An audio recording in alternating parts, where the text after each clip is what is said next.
You are watching the Pan-African Daily TV with Dr. Susan Tatah. The Africa we want. Unity, consciousness, our culture, our spirituality, our history. One Africa for Africans worldwide. Motherland's calling its diaspora home. Join my voice. Join my team. Join my campaign. Campaign 21 hashtag 1 million subscribers on the Pan-African Daily TV YouTube. Be a volunteer. Apply now. Be the new Africa. Okay, greetings everyone. Oh my God, because you guys heard Prof is coming live today. That's why everybody is just live now. I mean, without Prof, all these days I've been begging you people, share, come live. The fact that you know that Professor PLO is coming, the boss of Pan-Africanism, everybody is just already in immediately. Anyway, I want to welcome you. It's a very, very good thing to have you here in your numbers, even before I go live, even before I usher in Professor PLO Lumumba. You're already live, you know, more than hundreds of you. Thank you so very much. This actually shows the respect and the honor and the impact and the role of Professor PLO Lumumba in the lives of Africa and in his engagement and his work for the continent of Africa. So without waiting too long, let me just usher in Professor PLO. He's going to tell us the issues that we had last year in his agenda, or what he thinks is the agenda 2025 and the way forward, and how you as Africans can be a part of that agenda, how we can collectively come together to work for the benefit of Africa. So the question is, yes, Africa is moving ahead and the stakes are getting high every day. What are you as an African on the continent or African in the diaspora or the leadership of the continent? What role are you playing to bring or to push forward or to create the Africa we want? So let us bring in Honorable Professor PLO Lumumba, who is joining us live from Nairobi, I guess, yes. Yes, indeed. I'm from Nairobi, Kenya. Thank you, Prof. Thank you. How are you doing, my professor? It's been a while. No, we are fine. In the new year, is the weather, of course, is mercurial, hot here in Nairobi. I'm told very wet in Southern Africa, but generally good for the continent. Wonderful. We are freezing out here in the diaspora. What message do you have? Come home, as usual. No, come home. It is not always possible to relocate physically, but as long as your spirit is in the continent, the Osage for Kwame Nkrumah was right. You are an African, but not because you are born in the continent, but because Africa is born in you. And that is what message we want to be alive and well in the entire world for kith and kin, wherever they are in the world. Wonderful. Prof, you've been doing a lot in the background, and we are saying 2025 is the year of action. You've always been an action in your words, in your lectures, but also in the background. The PLO Lumumba Foundation is growing bigger every day. I'm very proud of this work and this brand that is going on. And recently, even in the next couple of 2 weeks, we're going to be having a 2 days virtual, which is going to be joined by more than 2,000, 3,000 youths on the continent. And it is the Addis Ababa chapter that would be hosting that virtual. I mean, could you just say what about these actions that you're doing behind, Professor? Thank you very much. The foundation celebrated or commemorated its 30th anniversary on the 16th day of December 1994. But that is when we were created, and we ought to be 30 on the 30th and this year, of course, on the 16th of December, the year 2024. But we want to commemorate the 30 years in a major way, and that is why on the first day of August, the year 2025, we will be present in Nairobi with representation from the 46 countries in which we are present, And of course, we are also present in the diaspora in the United States of America, in Trinidad and Tobago, in Hungary, in Dubai, and we expect that by that time, the entire continent of Africa will have been covered. And our joy is young men and women are doing amazing things. You've Yeah. talked about Ethiopia, we can talk about Gambia, Ghana, Nigeria, Sierra Leone, La Cote d'Ivoire, Niger, South Africa, and all the 46 of them. And what is beginning to happen now is that young men and women are getting into enterprise. They are beginning to be individuals who are engaged in activities that are creating jobs. And we hold the view that it is that crop of young men and women that are going to introduce a new ethic in the continent of Africa and, of course, from the diaspora. Wonderful. I would have to say it very loud. Your chapter is also represented here in Europe, in Germany, in Austria, in Belgium, and the Pan African Daily TV actually coordinates that. I meant Thank because you. we forgot to say that. Yes, of course. Yours goes without saying because you're one of our major anchors. And it's important to say that one of the things that we are doing, or some of the things that we are doing, is in IT, is in agriculture, is in different sectors. And the whole idea is to animate a new crop of people, young and old, who will recognize that Africa can only change if her men and women are attuned in the right direction. And this is a journey that must be undertaken. There is no instant coffee solution. It is going to be by the sweat of our brow. And we Mm. hold the view that if we do that and do it consistently and with integrity, then the message will be sent consistently and clearly that we want an Africa that works, an Africa where young men and women have pride in themselves and in their ability to deliver things for the benefit of this generation and generations yet to be born. Thank you very much, Prof.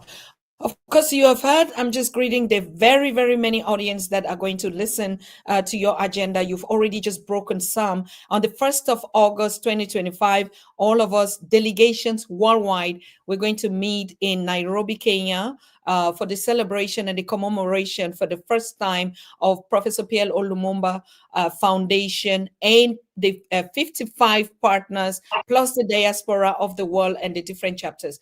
More would be brought to you, invitations and everything in the plan. So you just set your date ready. Everything will be communicated and yes, brought up to you.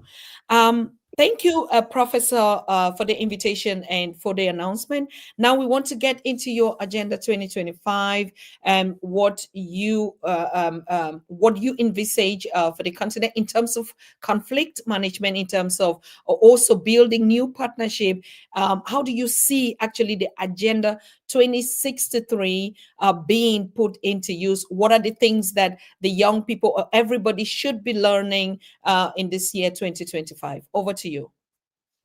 You know, Dr. Susan, we are having this conversation at a time when Africa finds herself in a very interesting situation. If I were to be reminded of those famous words that I read as a young boy in Charles Dickens' A Tale of Two Cities, it is the best of times and it is also the worst of times.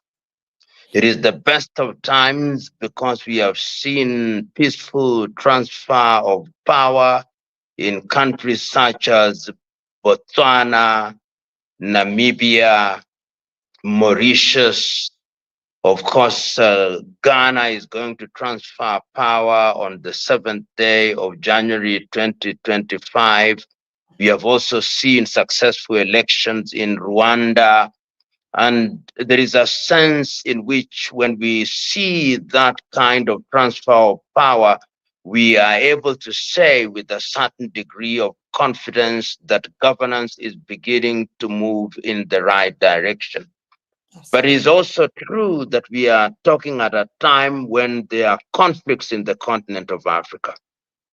We know that there is an ongoing war in Sudan, which war is generating, if I may use that word, millions of refugees that are finding homes in difficult times in Chad.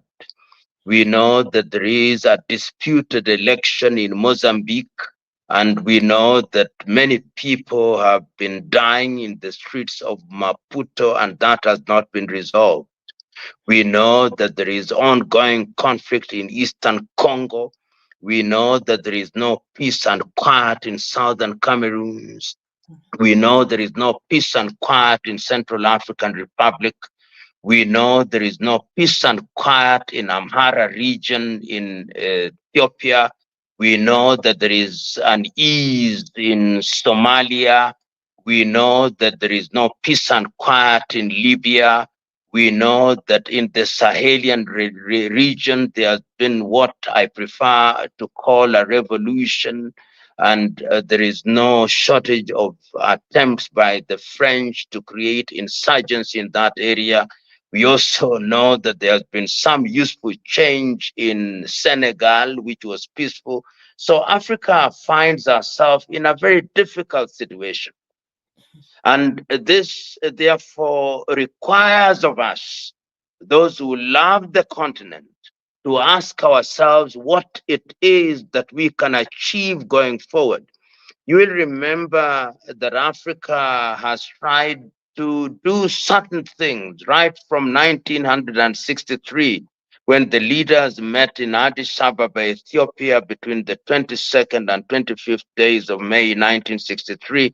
The agenda was clear that African unity is critical to the realization of the goals that we set for ourselves.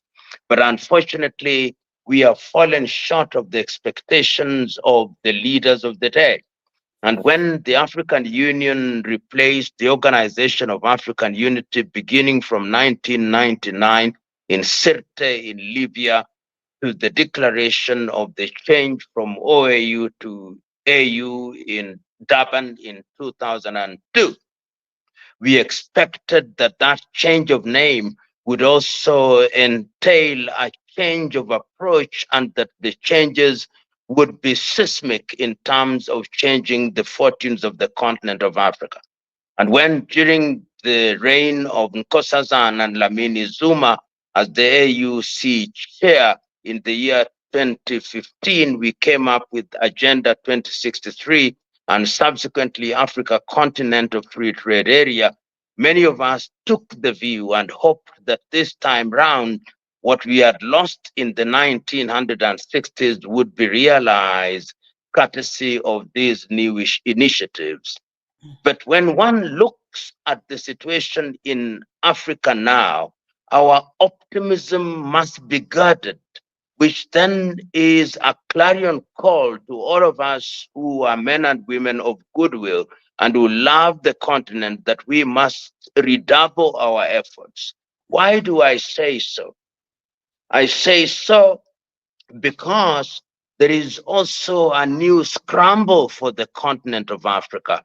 We live at a time when the former colonizers are becoming a lot more aggressive, albeit in a subtle manner. You see, the British post-Brexit are beginning to re-energize the Commonwealth. We see the French, after the Sahelian revolution, are beginning to re-energize La Francophonie. We see the Portuguese are also trying to re-energize their presence in Mozambique, in Angola, in Cabo Verde, and in Guinea-Bissau.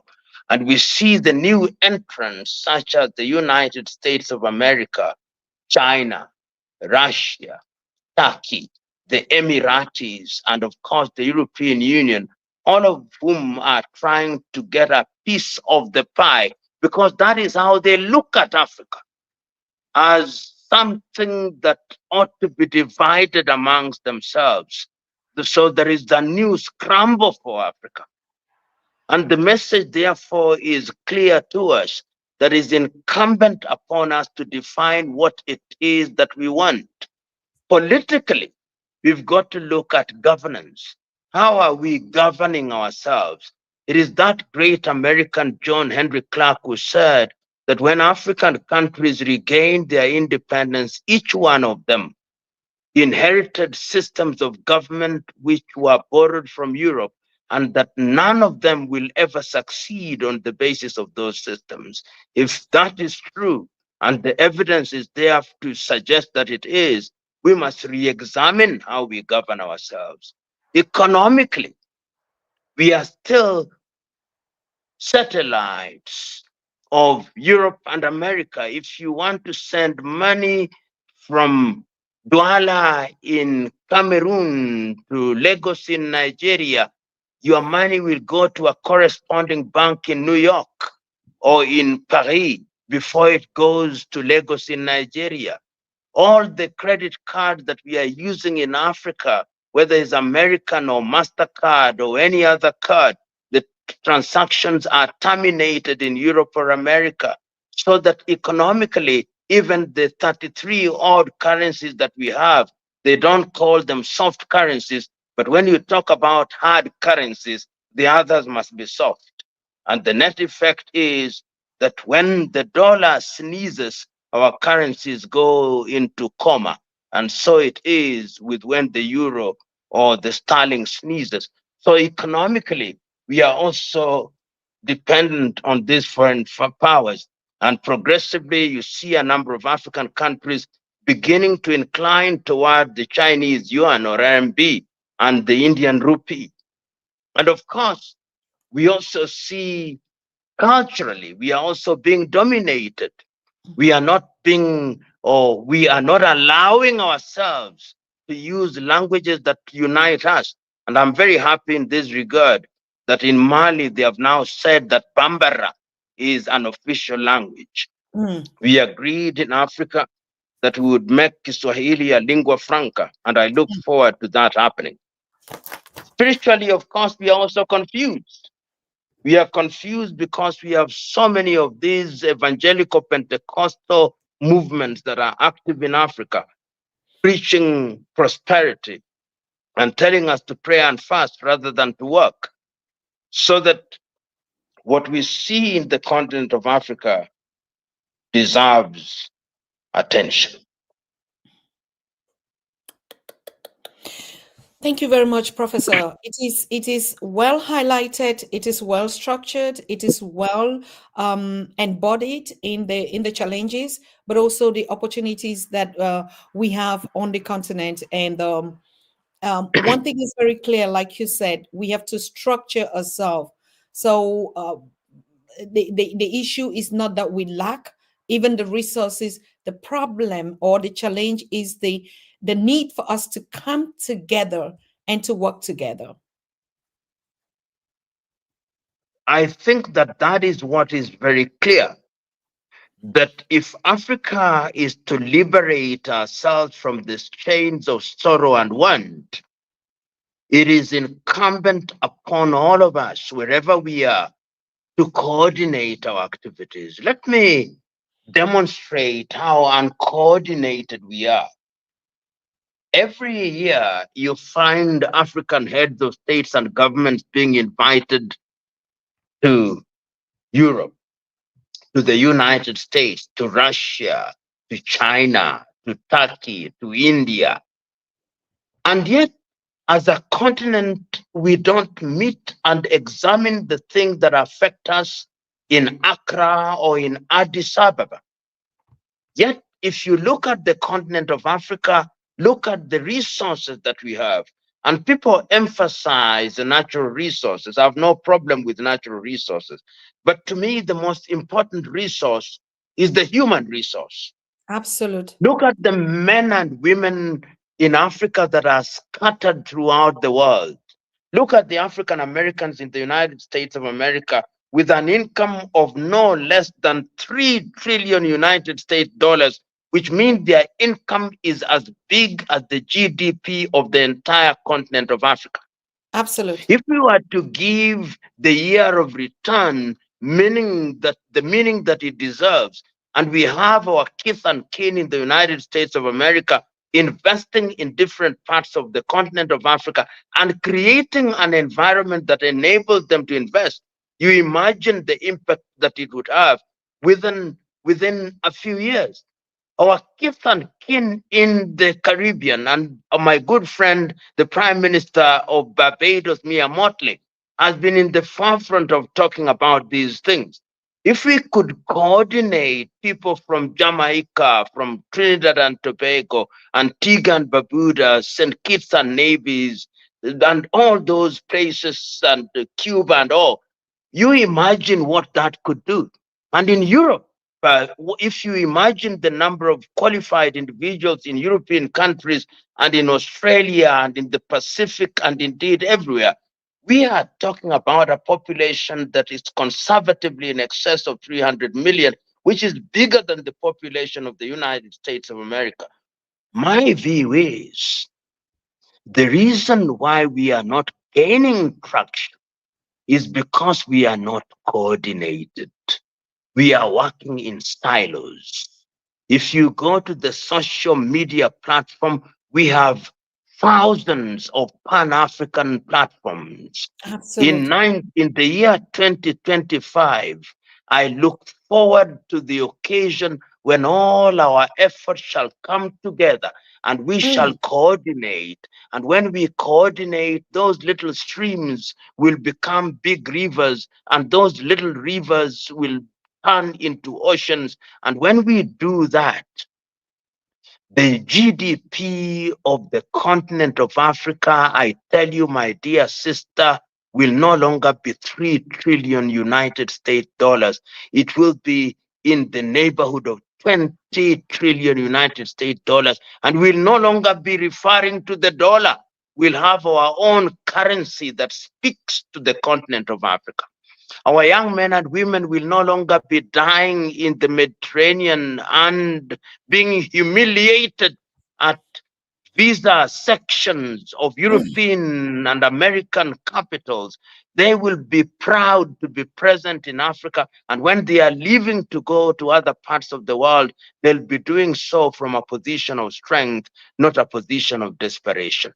The watchword in this regard is that we want to be organized so that beyond the talk, what are we doing on the ground? My good sister, Dr. Rikana Chihombori Kwao, has initiated something that deals with African investment in the diaspora. I know there are other initiatives. One of the things that I'm urging Africans, let us not be in competition. Competition is the law of the jungle. Cooperation is the law of civilization. Let us cooperate, and when we do so, we'll discover that there is a room for all of us, and we'll make a mark because it is possible to do so. It is possible to give practical meaning to Africa Continental Free Trade Area, and this must be preceded by free movement of persons. I'm mm, very happy with Ghana that the Ghanaians have now said that people of African descent and Africans can go into Accra. Good thing.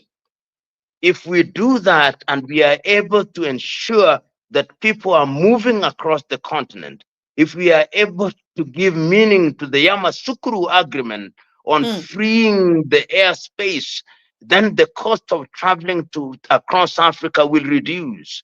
And I look forward to the day when we have a single passport, that I don't need a visa to travel to Nigeria. I don't need a visa to travel to South Africa. I don't need a visa to travel to Sierra Leone. I don't need a visa to travel to Liberia or to Ethiopia.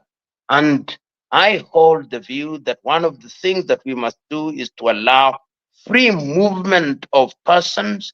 Once we have allowed free movement of persons, then we allow free movement of goods and eliminate the tariff and non-tariff barriers. And then we begin to harmonize our education systems so that if I am a graduate or I'm a student in Sierra Leone, in Fura Bay, I can transfer my credits to the University of Dar es Salaam or Makerere or Nairobi or Johannesburg in South Africa. That must be done if Africa is to realize their potential. And we can only do it if we as a people are organized, because history has also demonstrated that we have politicians, some of them who are susceptible to manipulation. And remember, the neo-colonizer is alive and well. And at all angles, they'll try to manipulate our systems to ensure that they have men and women that they control, so that the continued disorganization of Africa is to the joy of the external parasites who want to ensure that Africa remains enslaved economically, politically, spiritually, technologically, and otherwise. Absolutely true, Prof. I met Dr. Nkosazana Lamini Zuma in South Africa and also in Ethiopia. And I asked the inception of the African-centered Agenda 2063, the vision when you people met and put that vision together. And I asked her opinion. What is this that she thinks that has worked or is working? For instance, like we already talked about it, silencing of the guns are even becoming even more louder. And I asked her perceptions about it, like what does she think that has to be fixed in that agenda. And she told me, you met, all of you, the leaders met, and you talked about and you brought the roadmap. It is for the Africans now to take it and run with it. I'm saying because a lot of Africans are still very skeptical when you talk about Agenda 2063. They're just like, it's a toothless bulldog. But that's an African-centered agenda, and all the things that you are enumerating, as she did actually said that the agenda is alive, but we must do things the African way. That is the power behind the Agenda 2063. What can you say about that, Professor? You know, the African Union must be seen in the context of our recent history. One of the frustrations with the OAU was after it had delivered on the question of decolonization. Then it became a toothless bulldog. To its credit, the OAU did contribute, particularly through the activities of leaders such as Julius Kambarage Nyerere, through the decolonization and, of course, decolonization of countries such as Zimbabwe, Mozambique, Namibia, Angola, and ultimately the collapse of the apartheid regime in South Africa. So that when we were transiting to the African Union, we were telling ourselves that this is a new phase that is going to ensure and give meaning to what the Osagyefo Kwame Nkrumah once said in the 1960s, that seek ye first the political kingdom and the rest will come. And the rest that was going to come was the economic kingdom. But that has not happened. It has not happened for a combination of reasons. First of all, if you look at the architecture of the African Union, you see that it has been a place where you have leaders who are retired. The first leader was Conare, and after that you had Jean Ping. The only person, Jean Ping tried a little to his credit, and of course Nkosazana Lamini Zuma tried quite a bit, and the current leader is rather lukewarm, Muhammad. So you cannot have an important body such as that to be a retirement site for individuals who have lost their flavor in the domestic arena. We must have men and women who are charged, who are true Pan-Africanists, who understand that in order to make the organization work, you must have a body that is self-funded. As it is now, the African Union is almost 70% funded by European Union and other European NGOs. Even the headquarters was donated by the Chinese. When you have such an organization, it means that you are not setting your own agenda. And I hold the view that it can be done. But look at the role that the AU has played in the recent past, even in terms of giving practical meaning to the promises that we made to ourselves. Look at the statements that we have made of declarations on agriculture. We are not feeding ourselves, we are importing more than 60% of our food. If you look at the area of medicine, the Abuja Declaration with 2001, we said that we are going to spend about 15% of GDP of most countries, and that is not happening. Look at the Yamoussoukro on the question of freeing the airspace.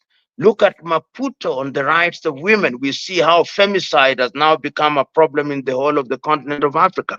And if we look at all these, you can see that we are not achieving the goal that we declare to ourselves.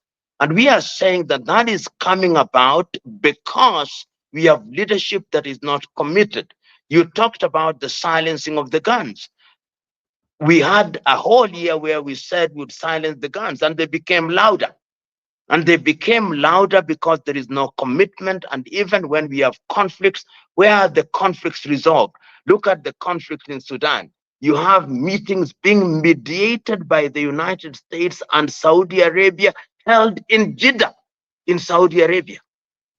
The conflict between Ethiopia and Somalia is being mediated in Istanbul, in Turkey. Where is the African Union? The African Union is conspicuous by its absence. What they do is to attend meeting and workshop after workshop, which are donor funded. So the first thing is to liberate the African Union from donor funding so that member countries are able to contribute.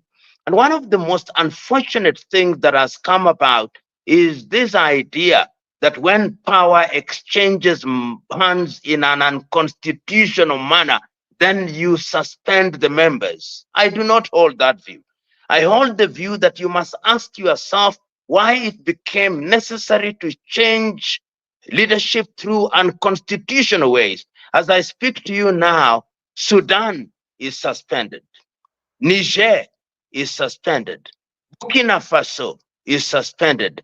Guinea is suspended. Gabon is suspended. How can you say that you are building an organization and you are saying you are suspending your members because there was a coup d'etat? The coup d'etats take place because the ballot has been compromised and rigged. And indeed, you can see there are many leaders who are doing Africa proud who did not come to power via the ballot because the ballot would not have allowed them. Paul Kagame did not come through the ballot. Yoweri Kaguta Museveni did not come through the ballot. And we've got to review all these things. When your children are in difficulties, you bring them back in the fold. And when you bring them back in the fold, we begin to move in the same direction. So my message is this, that we Africans, whether in the diaspora or in the continent, the time is now for us to call the politicians to account. The problem of the African Union is too remote. If you ask 10 people about African Union in any African street, perhaps only 2 will have heard of it. Only 2 will have known that they have a parliament which sits in Midrand in South Africa, whose pieces of legislation we have never heard of. Very few of them will know that there is a court that sits in Arusha. Very few of them will know that there are centers for disease control, 5 of them, and they will not know that they are largely funded by the United States of America. Very few of them will know about the Africa Continental Free Trade Area, which is headquartered in Accra, Ghana. So the first thing is to create awareness. And once we've created awareness, then we can begin to have pressure to bear. The beauty now, and this is my source of joy, when I travel across the world and I meet Africans, St. Kitts and Nevis, Jamaica, Yes. St. Vincent and Grenadines, Belize, Yes. Fiji, Australia, Tübingen in Germany, where you are, Yes. And I traveled to Cape, to Coast, to Algiers, to Sierra Leone, to Banjul, to Niamey, to Ouagadougou, and to Nairobi, Kenya, to Dar es Salaam, to Accra in Ghana. I see energy. The question is, how do we tap and canalize that energy so that we are able to send a clear and unequivocal message to the political leadership that is no longer business as usual, it is business unusual. And the year 2025 is that year. It is the year where we are going to tell the political leadership that we have come of age and we are making demands, and we want an Africa that works, an Africa where the Democratic Republic of Congo, which is capable of generating electricity, which produces cobalt and lithium, is going to be the place where we give meaning to artificial intelligence. That in Burkina and Niger and Mali and in Chad, that is where we are going to have nuclear reactors, so that we are going to have nuclear energy that is going to power the entire world, that we are going to produce food for ourselves, so that Malawi and Zambia and other countries do not complain about hunger, so that we do not import fish from China and import rice from Pakistan. This is the year when we must make a resolution that no African leader is going to be invited to Italy, to Germany, to Russia, to China, to the United States of America, to Turkey, or to the Arab world. When they want to meet us, let them come to Accra, Ghana. Let them come to Addis Ababa in Ethiopia, and let them reason with us there.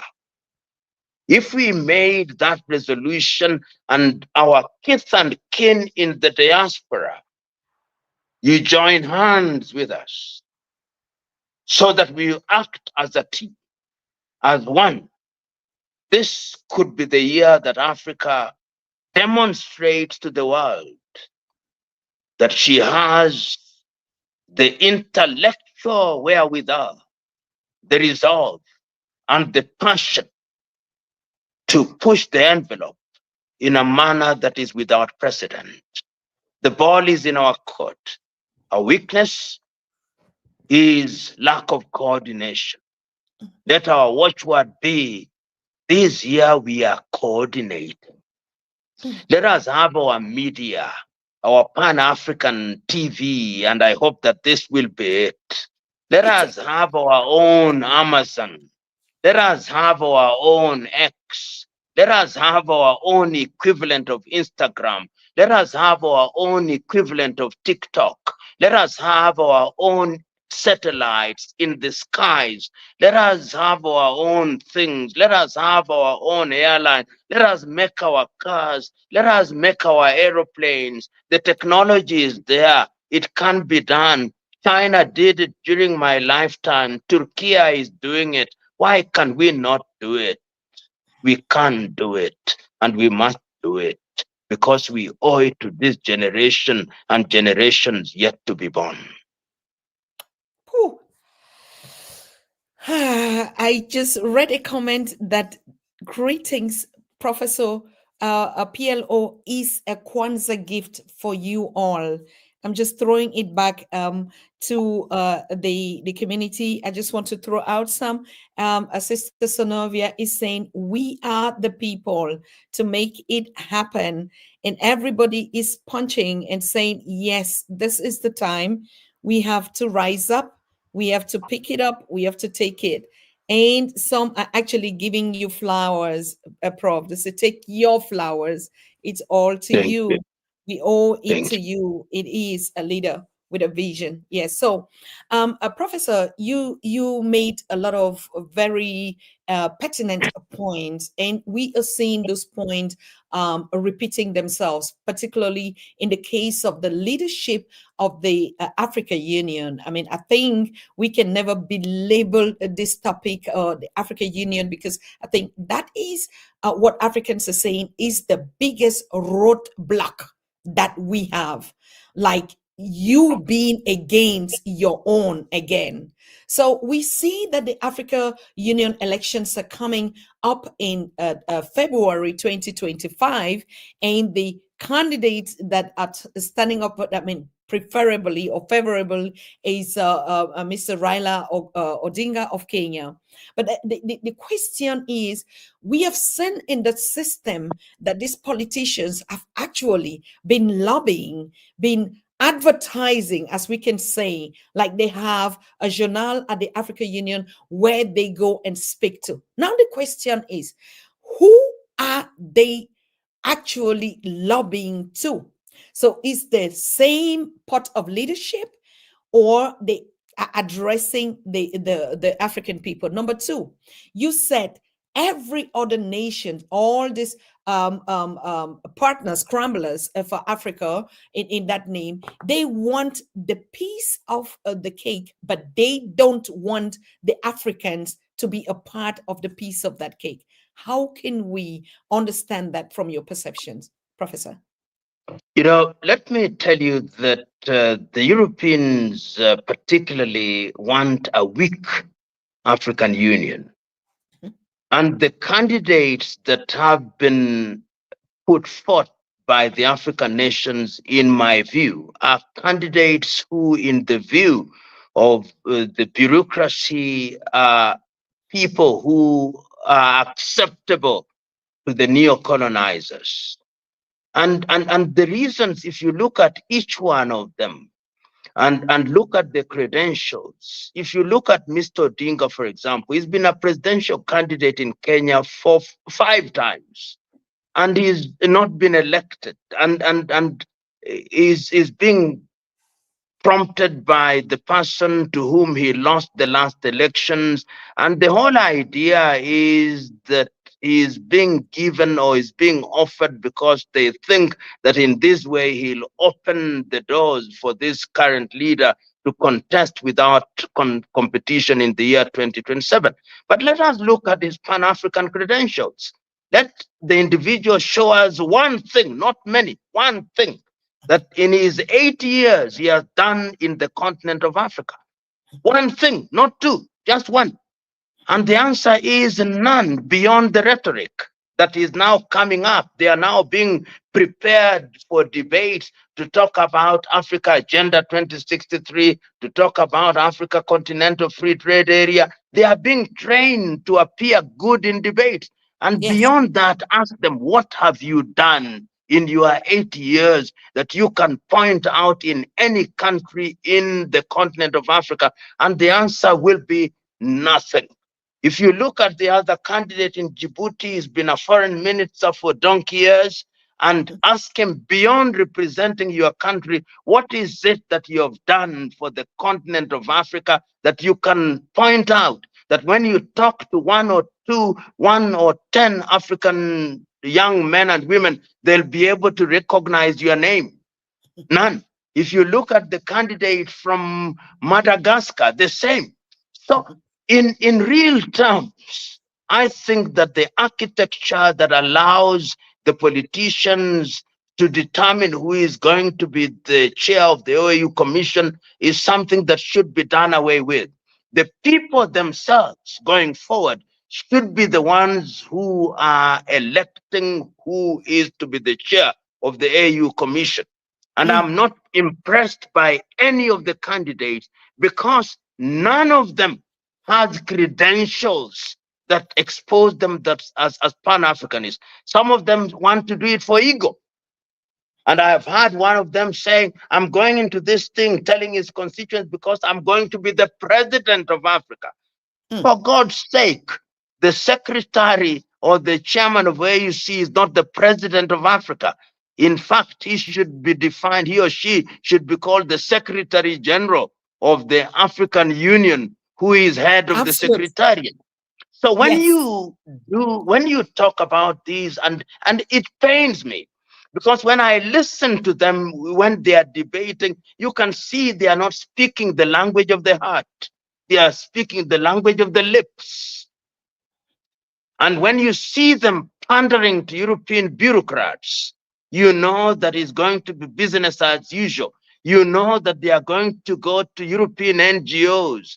They are going to go to the Chinese to give them money. And as the saying goes, he or she who pays the piper calls the tune.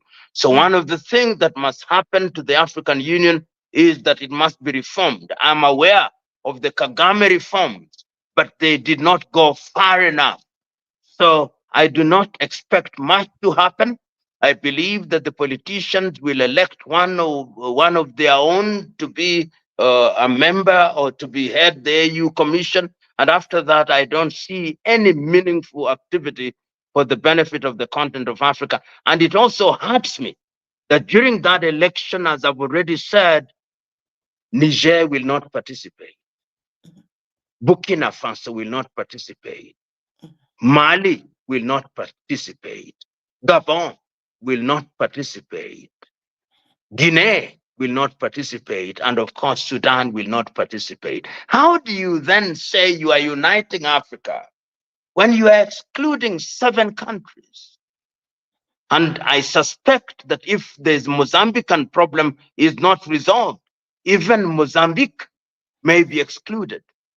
So we are going into a very difficult position, so that if I was asked, the African Union Commission should be led by an interim team of Africans as we go into a reform stage, so that after the reforms have been undertaken, that is when you appoint the chair of the AUC. As it is now, it is business as usual, yet it should be business unusual. Absolute, correct. I think that's the point, because I already wanted to ask that from some questions that are coming up, like what is the way forward? But you already just addressed it. There has to be an extraordinary committee that actually underlooks or overlooks every country. It operates like that. There's no single union or body that actually takes his own thing, like the secretariat doing its own secretariat work. It's just does not happen. Anyway, Prof, it is, I know it is not proper, or maybe to just ask, if you look at the 7 that are excluded, and we already are seeing the alliance of the Sahel state. And in another way, I just want to really be careful how I want to put it, but I think you get the point where I'm coming to say, in another way, this 7 excludees are already forming the Sahel nation that would become the alternative, could become, I don't want to say word, could become the alternative to actually that. Do you see a little bit of anticipation? Because like for how long are they going to exclude these 7 countries? And like you say, if the situation is in Mozambique, and we know, me and you, we know it's not going to be resolved, and they kick that out, they kick another one out. So we already have already 7. Let's just say we can round it up to 10. Is that not a threat to progress, to the existing structure that we have now? And if yes, isn't that? I agree with you, but let's go to the Sahel and get our facts right. The Sahelian countries, Burkina, Niger, and Mali. Yes. And I can understand where the Sahelians are coming from. When there was the coup d'etat led by Traore in Burkina, and then the coup d'etat led by Timi Goita in Mali and Abdurrahman Chani in Niger, the immediate reaction of the ECOWAS countries was to expel them, and even threaten the use of force in the case of Niger, until the population actually came out to demonstrate that we support the coup makers, so that these coup d'etats are very popular. They are popular because the leaders that were deposed were seen to be lackeys of the neo-colonizer France. And my own view was, and still remains, that the ECOWAS leadership should have tried to understand the reality on the ground. And after they had understood the reality on the ground, to ensure that the conditions were created to enable the persons who had ascended to power via coup d'etats to lead transition governments and ultimately transit into constitutional transfer of power. But ostracized them without listening to them. And because they felt and feel unwanted, they said, let us now create our own Sahelian group of countries, which in effect is taking away from ECOWAS. And when they take away from ECOWAS, they are weakening ECOWAS and therefore creating disunity within the African continent. I hold the view that the time is now for an African Union Commission and African heads of state to have special envoys. And there is no shortage of men and women who can be deployed to Ouagadougou, to Bamako, to Niamey, to have a conversation with these leaders and to tell them you are still a part of us. Delegation should also be sent to Gabon and to Conakry and, of course, to Khartoum to tell those who are involved, we want to have a conversation with you. A delegation should also go to Maputo to tell them we cannot allow this particular situation to obtain. We must resolve the situation so that we know who it is that ought to stay in power in Maputo. And if there is need for a government of national unity, be so. And I want to say now, although without his consent, that I have already personally had conversations with President former President Ian Khama of Botswana. I've had a conversation with President Obasanjo, and I've also had a conversation with Velasco Mondlane, and I've written to President Nyusi to tell him that he has a duty to ensure that the Mozambican situation is addressed and is addressed seriously. So my own view is that sound leadership not only requires but demands that we take care of our own. In the Christian Bible, the story is told of the shepherd who has 100 sheep, and when he has 99 in the flock, he is not satisfied. He goes out to look for the one that is missing. It is our duty as Africans to go out and bring the 7 in the fold. We cannot afford the luxury of ostracizing our own without understanding the circumstances that necessitated what they do. In my own view, those coup d'etats were actually revolutions. Absolute. They were revolutions. Thank you very much. Everyone can say that we have to take care of our own. You just made a very important statement right there. And Prof, when the situation, when your friend, the leader of Malawi, came out and was soliciting the need for support, you actually took that responsibility. You did a video. I was just struggling to load it so we can play it here, but we've been sharing it on our platforms. A video calling on the support and explaining the situation in Malawi. Like, this is one of us, and it is impossible when we understand the situation of Malawi and its crisis in food security. Can you just a little bit, just in a very short sentence, explain it? Thank you very much. President Lazarus McCarthy Chakwera came out and said that because of weather, there's been a problem. There is food shortage in Malawi and they need help. And I believe that there are 2 ways of helping. Number one, there is the firefighting intervention to address the immediate, and then there is the second long term. And I've appealed, and through our own group, we are collecting however little the money. We have asked the ambassador of Malawi in Nairobi to receive us on the 13th day of January, and whatever little money we have, we are going to hand over. There are some of my friends who have said that they want to go into Malawi and to have land and to help in irrigation. Those are long-term solutions. And I'm saying that those who are in different parts of the world, that if you have any donation that you want to make to Malawi, go to the nearest Malawi embassy, wherever you are, wherever there is an interest office of Malawi anywhere in the world, even if it is a single naira or a cedi or kwanza or dollar or euro, make that contribution, because that contribution will not solve all their problems, but it will be a statement that we are our brothers and sisters keeper. That is what we are saying. We are talking about Malawi, but I also know that there is the situation that is obtaining in Chad, refugees from South Sudan and Sudan itself.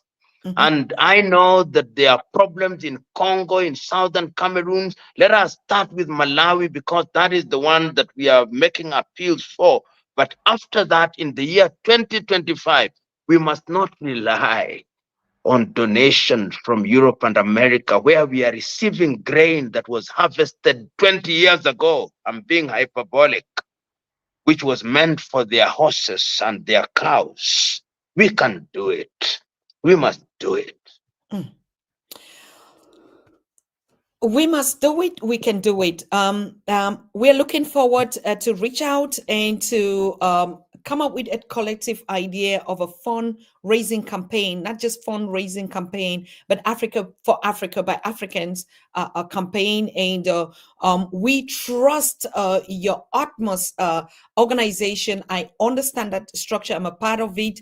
To go out to this, and we'll be reaching out to our people worldwide for this situation. But Prof, you see, that's the thing, and a lot of people are going to start asking, but what is it? Africa, we know, has 60% of arable land. What is the problem that Malawi is facing that Africans must understand why they need for food security, and that support is necessary?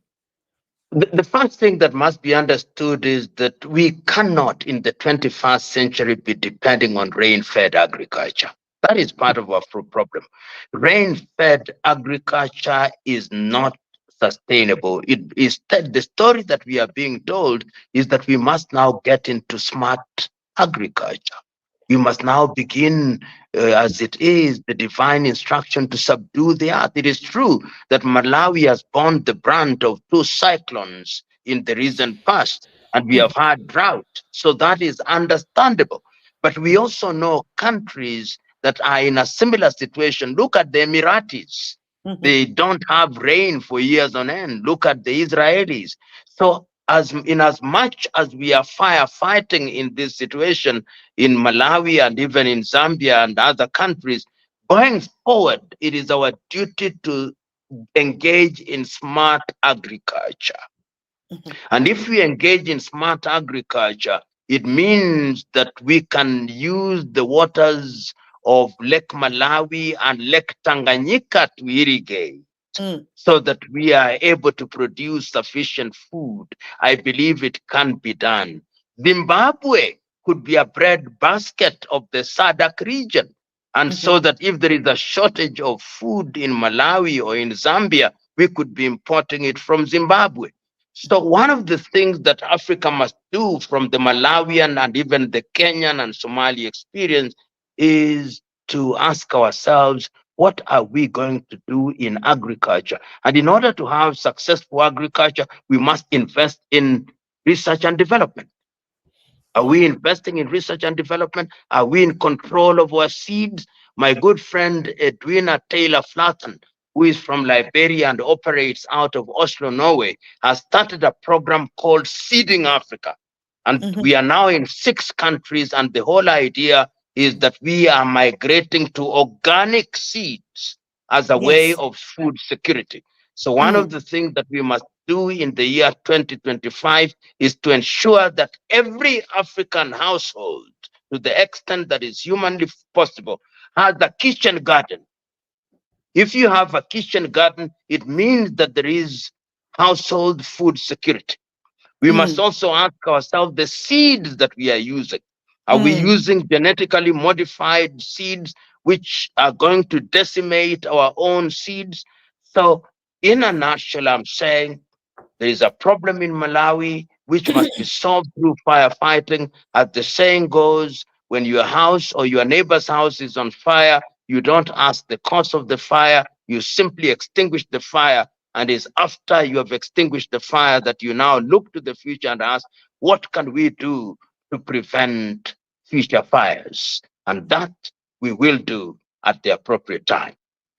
Wonderful. Thank you so very much, Prof. It's exactly 1 hour, and I promised you that this interview was going to take us 1 hour. Of course, we just started a little bit five Thank you. minutes late, and I know out there is really late. We respect your time and your contribution and your support, and you would literally hear from us. Just one closing statement, because the next lecture that we would like to have, you see, because even like the wars in like the situation in Ethiopia, Africans don't understand the why Djibouti or Somaliland or Somali is the port of entry which Ethiopia needs. So I think the other lectures would actually be on the when we find a crisis in a continent between them, we dig to understand first the crisis before we go to the solution. So thank you so very much, Prof. One last word before we separate from you You know, today. Susan, there's so much to be done, so little time, as the Osagyefo said. But some of the things that we must do in the year is to de-emphasize these African boundaries. We are talking about access to the ocean simply because we of these inherited boundaries. Number Yes. two, it is important that we begin to work a lot more closely. And number three, it is important that we have a strategy for dealing with the crisis right now. The crisis that we are talking about, which deserves our attention, which is immediate. I want us to focus on what is happening in Mozambique. Let us ensure that Mozambique does not fall into a civil war. Let us appeal to President Nyusi and Chapo and Monlane. Let us come down and reason together. The home of the Eduardo Mondlane and the home of Samora Moises Machel must not be allowed to degenerate.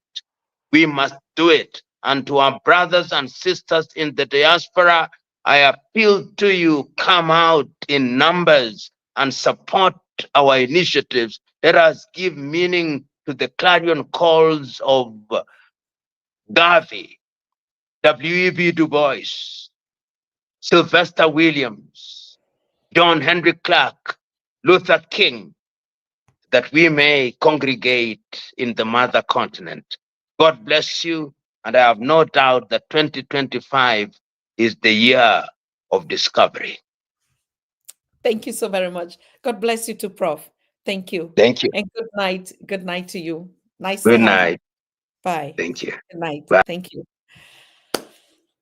I know it was too short, but it is necessary.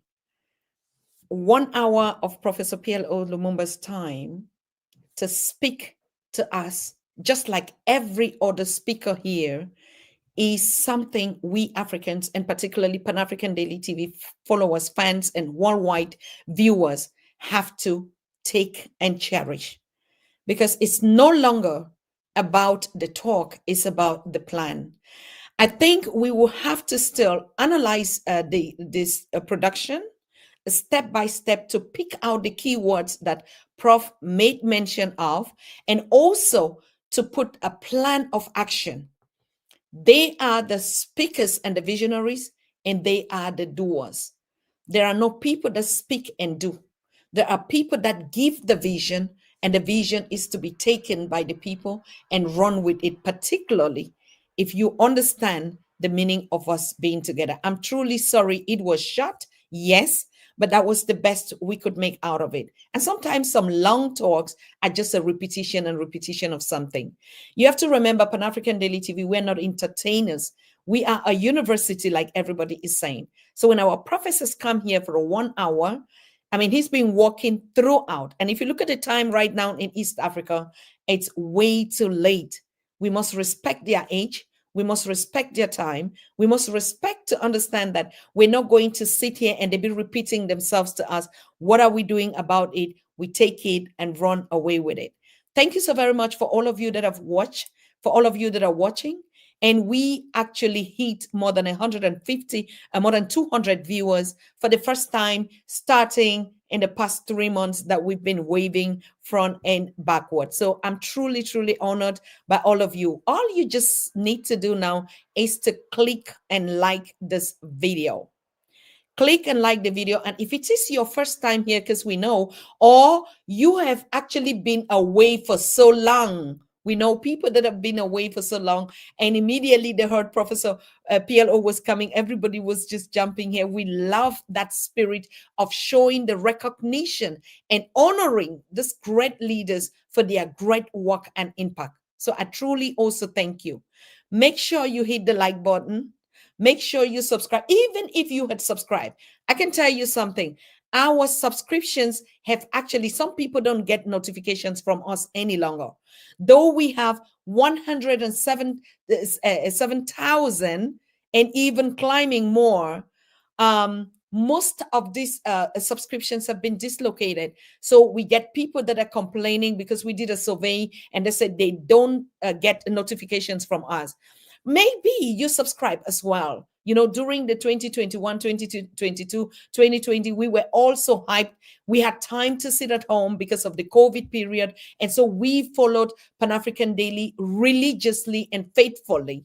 And so we must have clicked subscribe that time, but we did probably not click the notification bells, okay? Notification simply means you click the notifications. So when we go live, you are going to get that notifications and join us live. So please, if you are here, and it's so appealing and serious that some of us who are even really watching this program every day have never subscribed. I was surprised when I share a text and a prominent member that has been a speaker on the Pan-African Daily TV for a couple of times. We've given her exposure, them exposure, talk about their projects, visit their projects, but they were never subscribed to Pan-African Daily TV. I was shocked when this individual wrote and was asking the link to the shows that we just did recently. And I was like, wait a minute, I thought you subscribed, particularly as a prominent member on the Pan-African Daily TV. So most of us come even as guests, but we're not subscribed. Most of us also just subscribe, but we don't click the notification bell. I'm saying this because we are getting into 2025. There are a lot of actions that will be taking place on the Pan-African Daily TV. As you have heard Prof said it, this is going to be the Pan-African media of the continent.